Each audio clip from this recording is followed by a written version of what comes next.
This is Mary Page, and welcome to this week's Rights in Russia interview.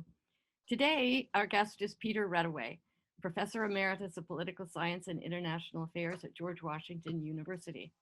He has also taught at the London School of Economics and directed the Kennan Institute for Advanced Russian Studies.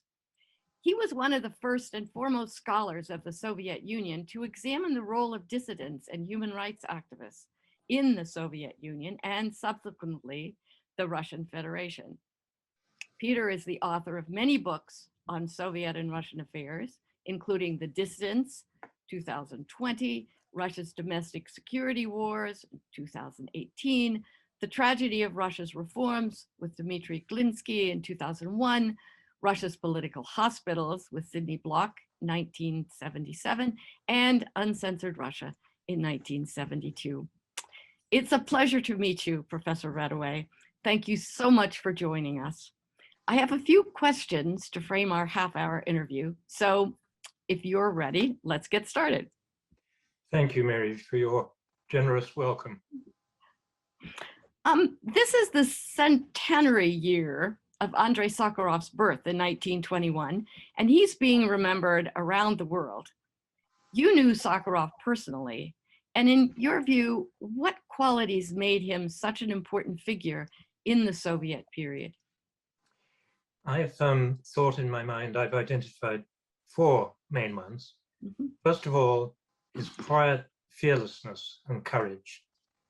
That went even as far as incapacitating hunger strikes that at one point nearly killed him. Secondly, he had a lack of that show-offy sort of defiance. He didn't have any need to be viewed as a big leader. He just got on with the job. Third, the independence of his thinking.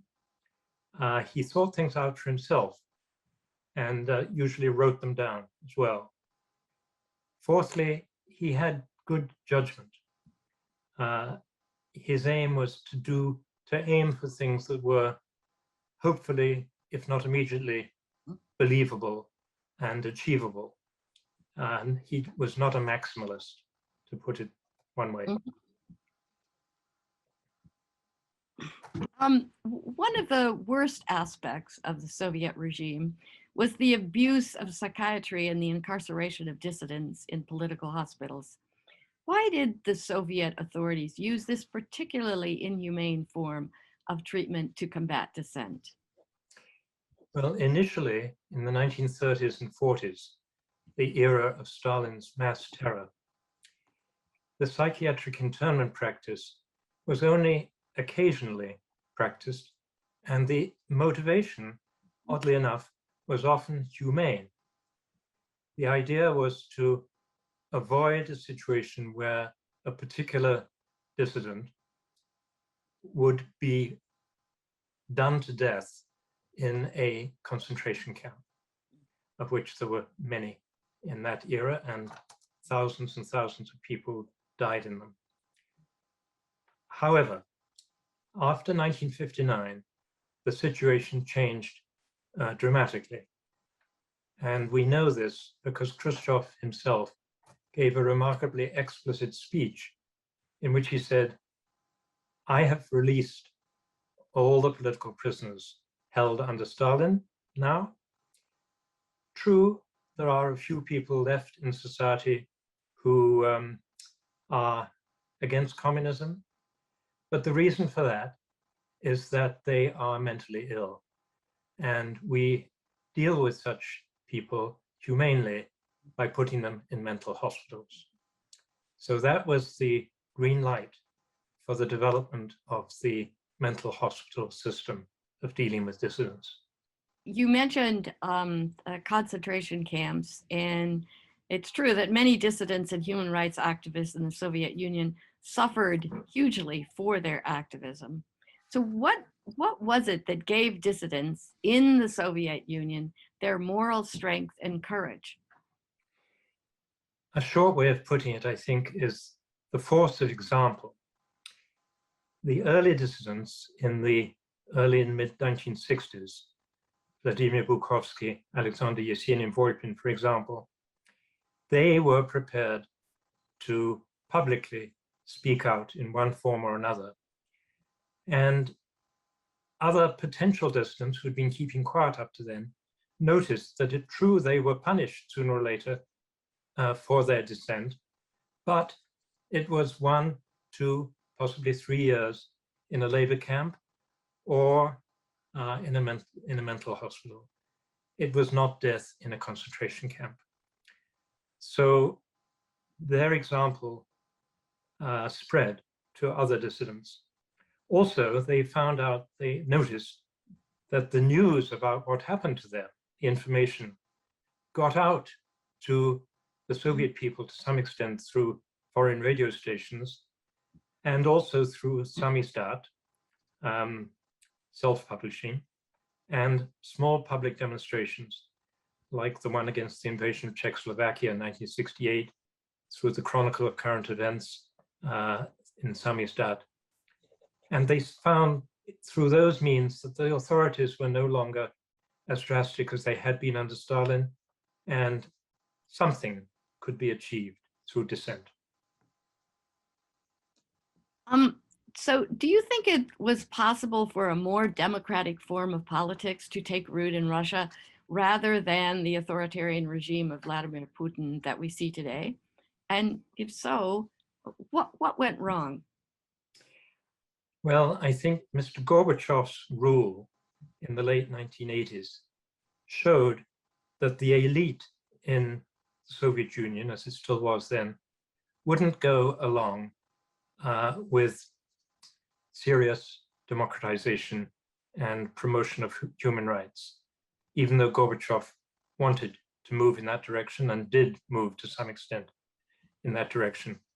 The KGB, secret police, were scared by that trend of Gorbachev's, and they stood up to him and organized opposition to him among the political elite.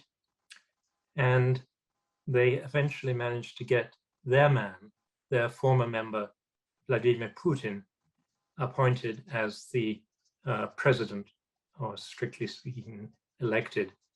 And Putin turned out not to be a Stalinist, but to be interested in securing his own security in office, in other words, his power.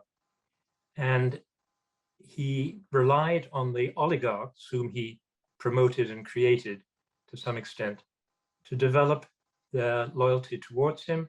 If they were not loyal, he would jump down on them. And he would not allow any development of democracy.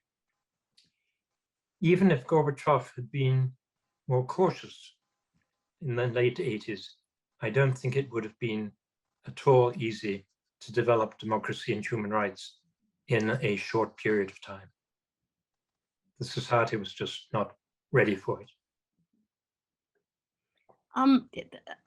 So thinking about dissent, the history of dissent in Russia, how important is that history for citizens of Russia today? I mean, did they think about it? I mean, are these people held up as heroes? Yes, to some extent. I think that the history of dissent has been important for the relatively small but tenacious elements of society that favor human rights. And those elements will continue to keep on sprouting, even if Putin locks them up or pushes them out into emigration abroad. So the force of example from the past has been important to today's dissidents. They see that what could be achieved in the past in even tougher conditions than they have today. Mm-hmm. In your latest book, The Dissidents, you wrote about the late 1980s and early 1990s, that the will and creative ability needed for civil society had emerged before the economic and legal base that's the prerequisite for civil society survival. So to what extent do you think that the economic and legal base for civil society exists in Russia today? Well, the legal basis is clearly extremely weak because the prosecutors and the judges have been corrupted, as the whole political and legal system in Russia today is corrupted. But that is less the case in some regions than in others. For example, in the Far East, it's more liberal. Putin, because Putin is not a thoroughgoing dictator, he realized long ago that a relatively moderate authoritarianism was the safest way for him to stay in power indefinitely, and not be thrown out. As regards the economic basis for a civil society, in general, the answer is that also is not present.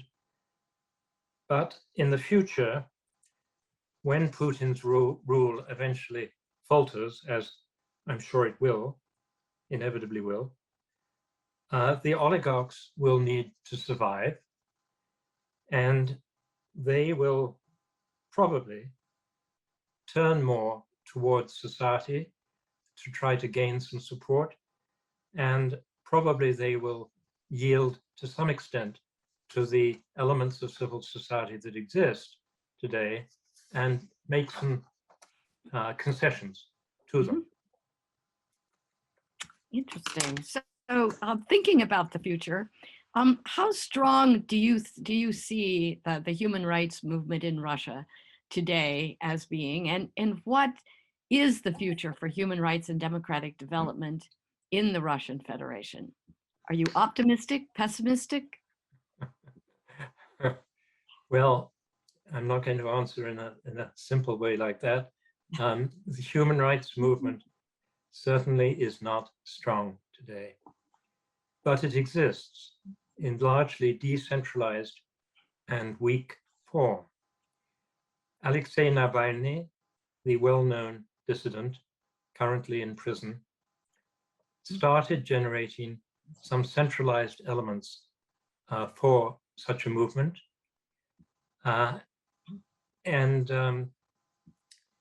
He also managed to create movements for human rights in certain regions, with the help, of course, of a wide range of supporters. But Putin has been combating this when he sees it as going too far and becoming what he regards as threatening to his own security in office. And so life on that line is very difficult. The future for the human rights and democratic development depends a lot, I think, on whether the human rights movement will be able to pressure Putin and the oligarchs and the next leader of Russia to move in that direction towards human rights and democracy. Society at large will then have to learn to live with, if you like, and develop human rights and democracy in natural ways that have gradually developed over time. And we don't know exactly how well, successfully or otherwise, that will go. But that, I think, is the sort of direction in which we can expect things to go. Well, I would say that that's an optimistic perspective, and even though it's over the long term, and I appreciate kind of all of the many years of your research that you bring to bear in answering these interview questions. And so I'd like to thank you, Peter Reddaway, for being with us. And we're looking forward to your next book. Well, thank you, Mary Page. I appreciate your kind words.